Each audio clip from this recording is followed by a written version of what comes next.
Febri itu algojo yang luar biasa, Pak. Oke. Ketika dia melakukan penindakan-penindakan, walaupun dia kotor gitu ya. Kalau dibilang banyak musuh-musuhnya, kalau dia bersih, rakyat akan bersama-sama dia. Tapi persoalannya dia hianati amanah yang diberikan rakyat kepada dia untuk memberantas korupsi. Pak Sri Rajasa, Pak Sri, kalau ada motif lain boleh nggak saya tanya kepada Anda? Oh, boleh. Silakan. Boleh. Anda mau buka-bukaan? Apanya? Anda mau buka-bukaan soal ini? Insya Allah, Pak Mitra. Insya Allah, oke. Jadi gini, Silakan. saya menambahkan ya apa yang disampaikan. Motif lain, saya tertarik dengan kata itu. Yang jelas kalau kita lihat proses hukum yang sedang berjalan ini, saya nggak berkata hukum ya. Ini tentunya ada sesuatu gitu loh.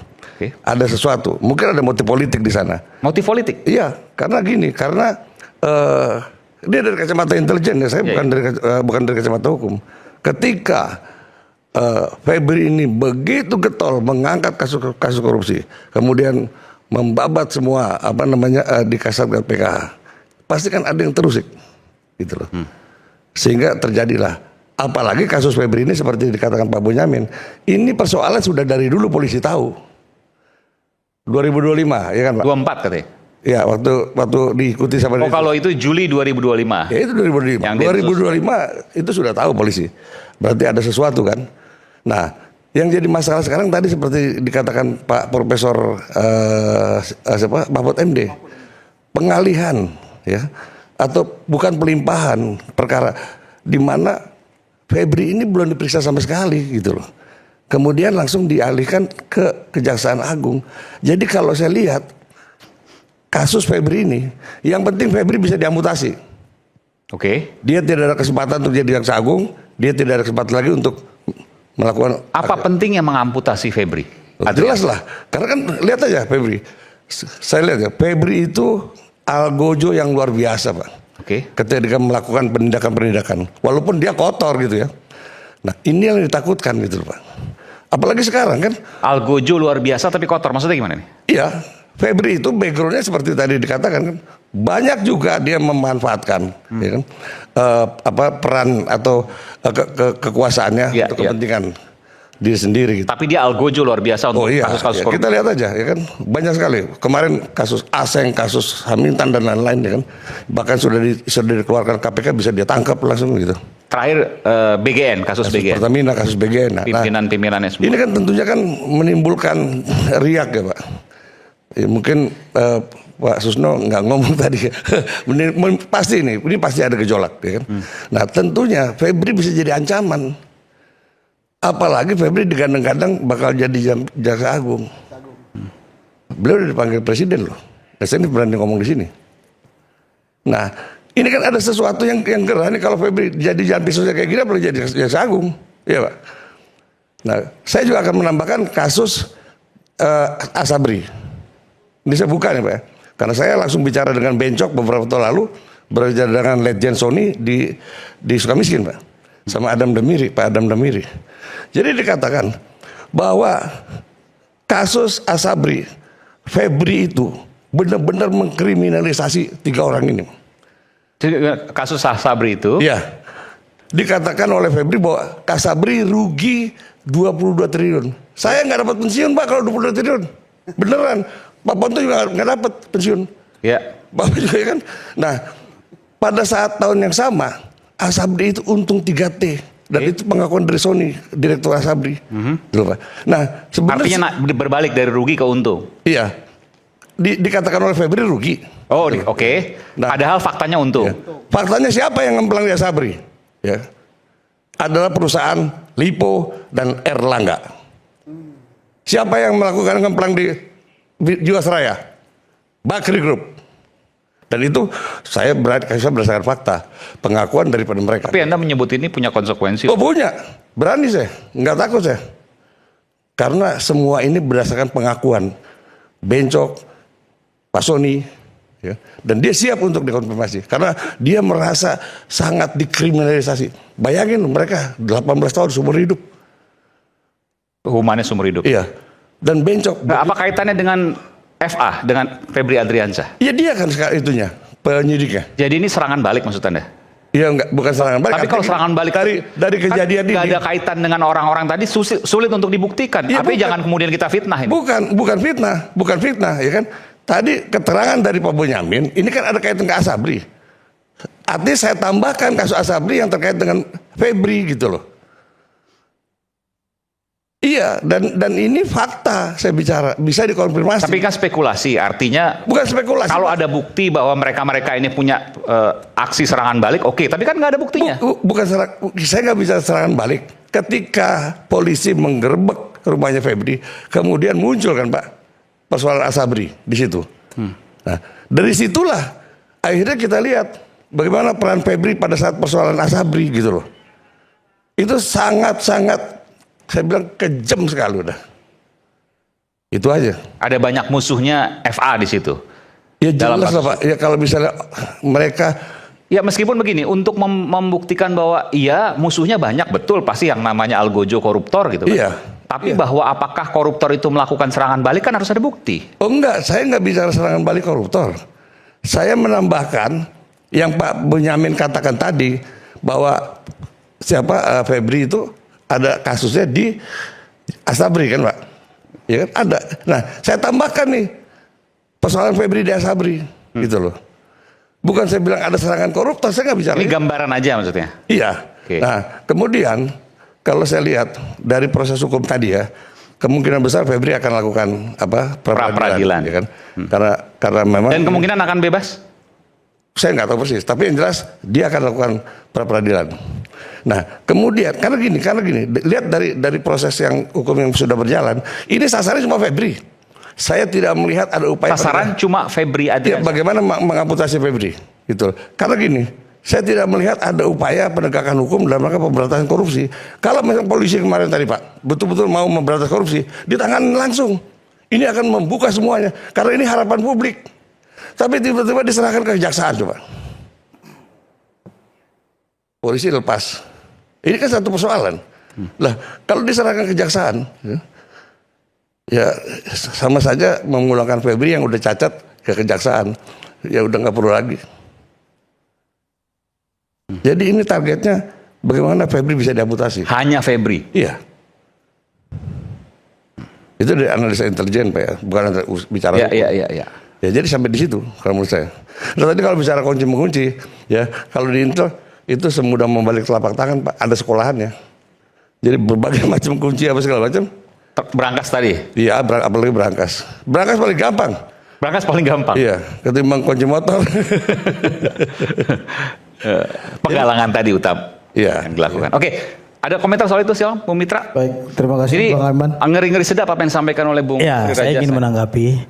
Yang Meskipun pertama, soal kebenarannya saya sendiri, ya, apa terlalu jauh untuk kemudian berspekulasi? saya kira keterangan Jangan sampai daripada acara ini menjadi fitnah. Iya. Saya kira yang disampaikan oleh Bang Sri itu keliru. Karena apa? Kalau memang sasarannya hanya Febri, hari ini kita lihat tersangkanya ada 2. Jadi kalau dibilang Febri ini adalah Algojo, pertanyaannya kenapa dia mengkhianati rakyat? Kalau dibilang banyak musuh-musuhnya, kalau dia bersih, rakyat akan bersama-sama dia. Tapi persoalannya dia hianati amanah yang diberikan rakyat kepada dia untuk memberantas korupsi. Saya nggak bilang Febri bersih Pak, itu aja. Iya, artinya Algojo banyak yang ingin memusuhi dia, kan begitu? Ya nggak Algojo dalam arti kata. Iya, terlepaslah dia Algojo, tukang bantai dan lain-lain, tapi dia sendiri nggak bersih, kan begitu? Ya, memang nggak ada yang bilang dia bersih. Iya. Tapi dia artinya- banyak musuhnya, menurut Pak Sri itu. Ya jelas lah. Oke. Artinya kita sepakat bahwasanya EPA ini telah mengkhianati presiden dengan dia melakukan tindakan-tindakan yang mengkhianati rakyat.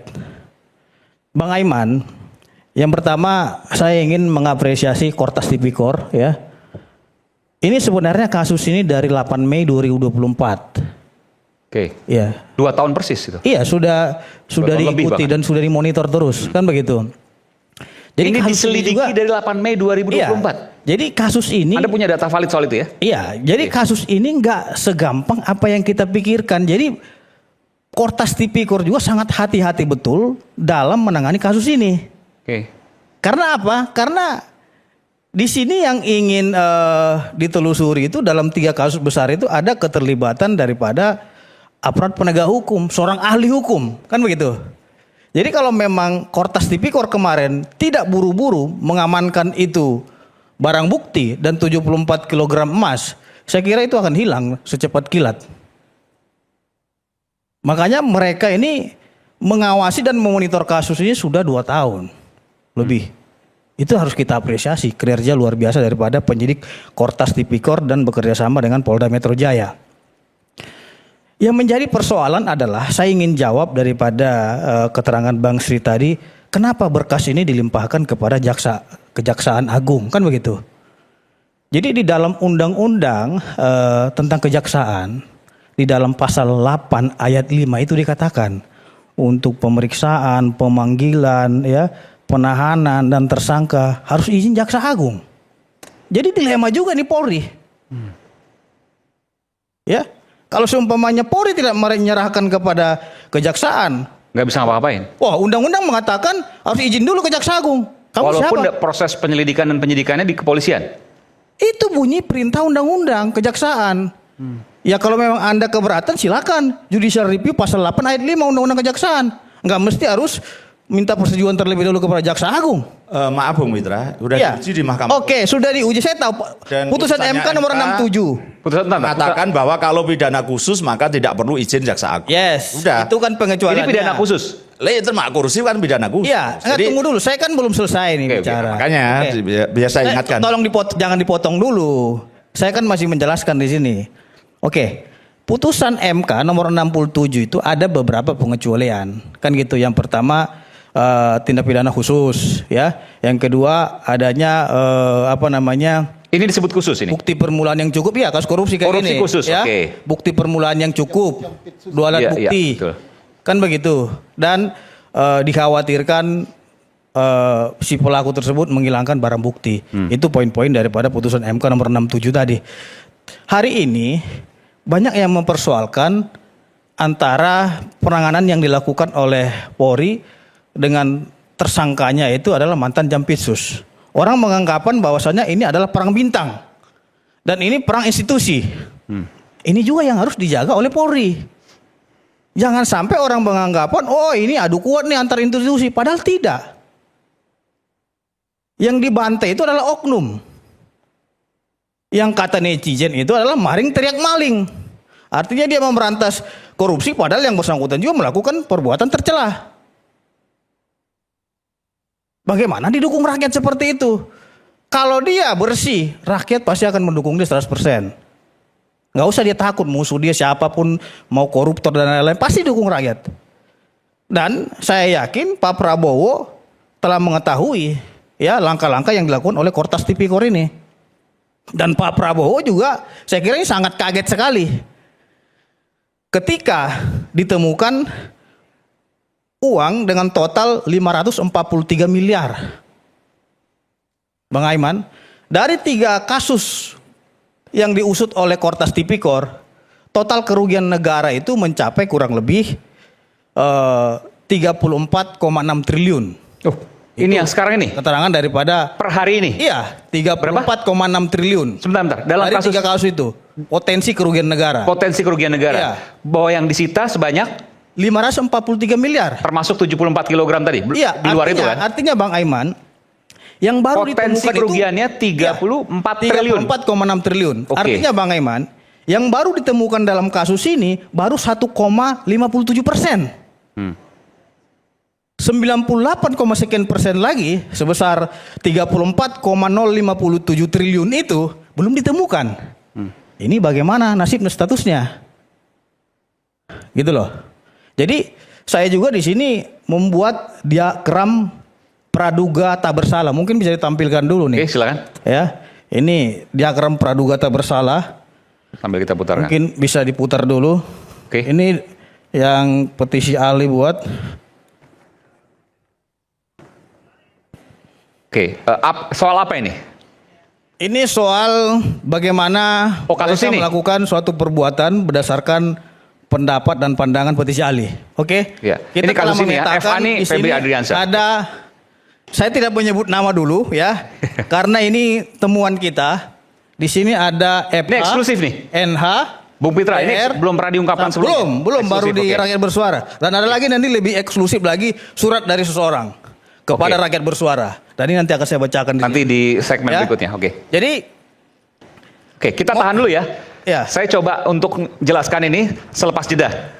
Isu hangat kadang bikin penat, apalagi kalau tidak bisa mencerna dengan cermat. Jangan lupa secangkir kopi yang hangat dan nikmat untuk menemani kebersamaan dalam program Rakyat Bersuara. Bersama saya Aiman Wicaksono. Kita akan segera kembali dengan eksklusif penjelasan dari Pitra Romadhoni terkait dengan kasus ini.